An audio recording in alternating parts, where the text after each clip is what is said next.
Cette semaine, on va attaquer donc les premières séances de notre second cycle de développement, à savoir un cycle en half body.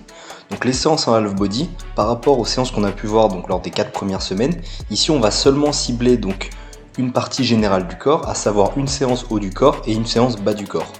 Donc chaque semaine, vous allez retrouver en début et en milieu de semaine une séance qui va cibler chacune de ces parties du corps. Et l'intérêt de ce format, il va résider dans le fait qu'on va pouvoir augmenter le stimulus sur l'ensemble de nos groupes musculaires en venant les recruter plus au sein d'une séance, mais aussi au sein d'une même semaine. Au niveau des répartitions des séances au sein de la semaine, donc vous allez avoir 3 possibilités. Soit vous pouvez vous entraîner que 2 fois par semaine et vous allez faire une séance haut du corps, une séance bas du corps. Soit vous pouvez vous entraîner donc 4 fois par semaine et vous allez répéter ces mêmes séances 2 fois. Soit vous êtes sur un format 3 entraînements par semaine et vous allez faire donc une séance haut du corps, une séance bas du corps et récupérer une séance full body qui correspond donc à la semaine où vous êtes. Donc la séance d'aujourd'hui, on va venir présenter la séance bas du corps de notre cycle half body. Donc notre séance bas du corps, elle va être constituée donc de 6 exercices qui vont être sous la forme de supersets. Donc le superset, on l'a déjà vu, on va venir enchaîner un premier exercice et un second exercice, puis prendre du repos. Comme vous le voyez au niveau du format, on laissera 15 secondes donc sur l'exercice dit fondamentaux, ceux qui mettent en jeu beaucoup de groupes musculaires, le temps de se mettre en place et de se placer. Et au niveau des exercices plutôt complémentaires, donc notamment les 2 derniers exercices, on viendra enchaîner directement. Donc notre premier superset, il va être composé de 2 exercices, les sissy lunge et le single leg deadlift.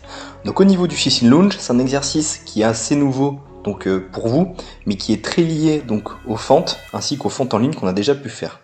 Donc là, les sissy lunge, la principale différence va être que au lieu de maintenir un tronc horizontal lors de la réalisation, on va se déporter vers l'arrière afin de pouvoir augmenter donc la sollicitation au niveau quadriceps. L'autre intérêt de ce mouvement là, c'est qu'on va pouvoir surcharger donc la jambe arrière tout en venant travailler son équilibre. On va y avoir un effort assez important au niveau proprioceptif. Donc je vous conseille de réaliser cet exercice sans chaussures afin de vraiment pouvoir travailler votre grippe de pied. Au niveau de la réalisation, en fonction du niveau, soit vous êtes donc en ligne avec les 2 appuis sur la même ligne, soit si vous êtes plus débutant, vous allez venir décaler les pieds afin de gagner en stabilité. Second exercice de notre superset, à savoir le single leg Romanian deadlift. Donc ici on va maintenir un genou légèrement fléchi, donc le genou d'appui tout au long du mouvement. Et on va chercher donc venir à affaisser le tronc tout en venant élever la jambe. Donc l'objectif, ça va être qu'à la fin du mouvement, vous ayez un alignement entre donc votre cervical, votre bassin et votre cheville, tout en cherchant une pointe de pied. Sur cet exercice, vu qu'on vient cibler donc la chaîne postérieure des cuisses et les fessiers et notamment les ischio-jambiers, on va vraiment chercher donc sur la phase de retour en position à freiner le mouvement au maximum parce que c'est sur ce type de freinage que vos ischio-jambiers sont le plus sollicités. Une fois de plus sur cet exercice, je vous conseille d'enlever les chaussures parce qu'il y a quand même un sacré défi au niveau proprioceptif et c'est important d'en profiter. Pour notre second superset, on conserve donc la même forme avec un premier exercice qui vient mettre plus l'accent sur les cuisses et notamment la chaîne antérieure et un second exercice qui va plus mettre l'accent sur la chaîne postérieure. Donc le premier exercice, vous le connaissez, c'est les fentes en ligne avec rotation. Donc on est en position profonde, on cherche toujours à avoir le tronc le plus droit possible et à éviter donc les affaissements lors des rotations. Au niveau du second exercice, c'est la première fois qu'on va le trouver ici, mais on en avait déjà vu un petit peu en échauffement. On va réaliser donc là cette fois-ci du single leg bridge. Donc en position au sol, on va venir réaliser donc des extensions de bassin. Pour les débutants, ce que je vous conseille, c'est sur la phase donc de pousser, vous allez venir pousser à 2 jambes et décoller un appui pour venir retenir donc votre phase excentrique sur un seul appui. Et pour les plus confirmés, vous poussez à une jambe et vous retenez à une jambe. Une fois de plus, on est sur un exercice de chaîne postérieure, donc qui vient cibler les ischio-jambiers. Donc la phase de freinage, la phase de descente, je vous conseille de l'exagérer au maximum afin de bien stimuler vos ischio-jambiers et votre chaîne postérieure. A noter que sur cet exercice, la position de vos pieds va venir changer donc le stimulus musculaire. Si vous éloignez donc vos talons de votre centre du corps, on va venir plus cibler les ischio-jambiers. Et s'il faut les rapprocher de votre centre du corps, c'est plutôt les muscles fessiers qui vont être ciblés. Et enfin, on passe donc à notre dernier superset, donc un superset d'isolation où on va retrouver donc plus de volume d'entraînement sur un petit groupe musculaire qu'on n'a pas pu assez développer lors des exercices précédents. Donc le premier exercice, on va retrouver donc des calf raises, donc des élévations. Donc au niveau de cet exercice, il est assez simple à réaliser et il est réalisable sur énormément de supports. Donc on peut le réaliser sur le sol, sur une marche d'escalier. L'idée sur cet exercice, c'est de se dire que pour venir solliciter vos mollets, vous avez besoin d'avoir une tension d'étirement qui doit être exagérée.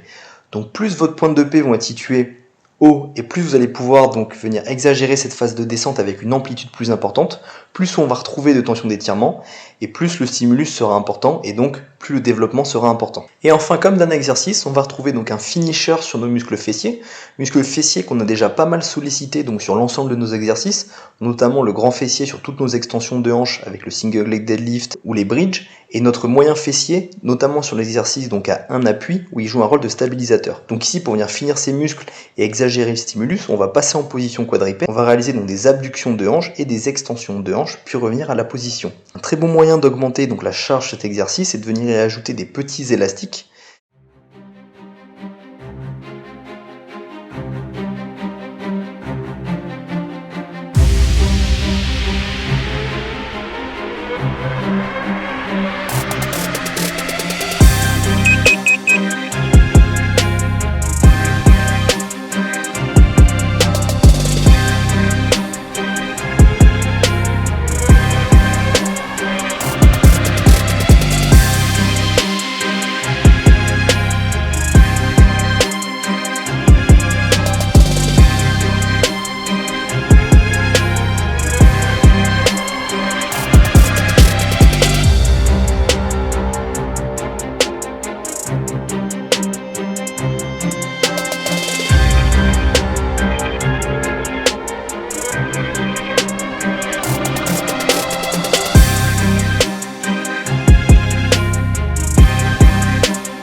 Feeling the sun, party done, shadows walking home.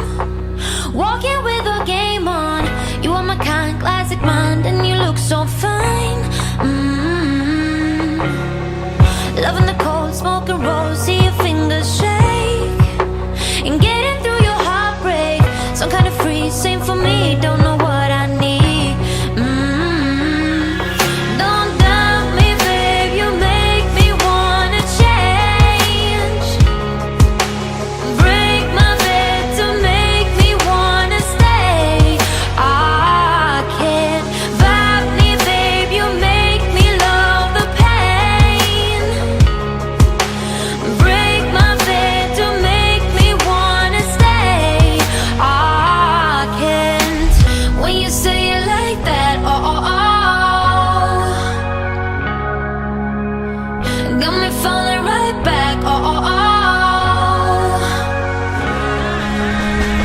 when you say it like that,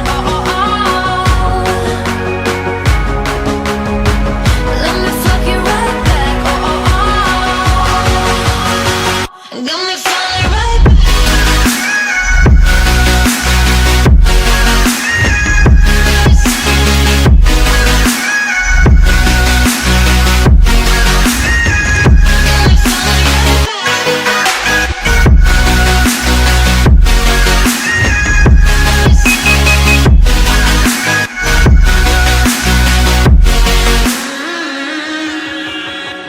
Get in the door, silent walk, who's the first to speak? Speaking like a real freak. Voice in my head, in my bed, filled with you instead. Taking your time, work my mind